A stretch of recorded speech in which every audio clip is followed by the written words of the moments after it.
మధ్యతరగతిలో విపరీతమైనటువంటి అసంతృప్తి జగన్ పట్ల వ్యక్తమైంది.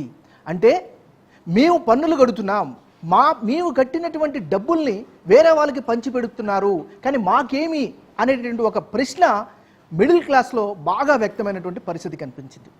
ఇక కూలి పనిని చేసుకునేటటువంటి వాళ్ళు, అంటే ఆ రోజువారీ వ్యాపకాల్లో ఉన్నటువంటి వాళ్ళందరిలో కూడా అసంతృప్తికి కారణం ఏంటి అంటే లిక్కర్ మద్యం చాలా ఎక్కువగా డ్యామేజ్ చేసింది. ఎందుకంటే ఈరోజు 300, 400, 500 సంపాదించుకునేటటువంటి ఒక సగటు కార్మికుడు బానిసగా ఉన్నటువంటి లిక్కర్ని కన్జ్యూమ్ చేయకుండా ఉండలేనటువంటి పరిస్థితి. కానీ నాణ్యమైనటువంటి మద్యం లేకపోవడం, అది కూడా విపరీతమైనటువంటి ధర పెట్టడం, వాడి నేరుగా ప్రతిరోజు నెలకొకసారి డబ్బులు ఇవ్వచ్చు జగన్మోహన్ రెడ్డి, కానీ రోజు తన ఓన్ పాకెట్లో నుంచి ఖర్చుని ఆయన చాలా బలంగా తీసుకెళ్ళగలిగాడు. 2 ఇక 3వది ప్రధానంగా 2019 ఎన్నికలకు ముందు మొత్తం ప్రభుత్వ ఉద్యోగులందరూ గంపగత్తుగా జగన్మోహన్ రెడ్డికి ఓటేశారు.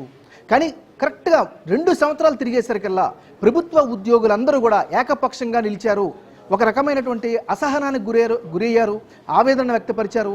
ఖచ్చితంగా చంద్రబాబు నాయుడే రావాలని వాళ్ళు కోరుకున్నారు. ఇక్కడ ఇంకొక లోతైనటువంటి విషయాన్ని మనం గమనించాలి.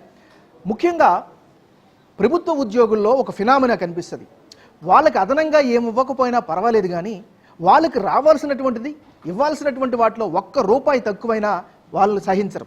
ఈ విషయంలో వాళ్ళకి రావాల్సినటువంటి టీఏలు కావచ్చు, డిఏలు కావచ్చు, ఇంక్రిమెంట్లు కావచ్చు, లేదా వాళ్ళు దాచుకున్నటువంటి జీపీఎఫ్ డబ్బులు కావచ్చు, ఇలాంటి విషయాల్లో జగన్మోహన్ రెడ్డి సర్కార్ చాలా ఇబ్బంది పెట్టింది. దీన్ని పదే ఉద్యోగ సంఘాలు కావచ్చు,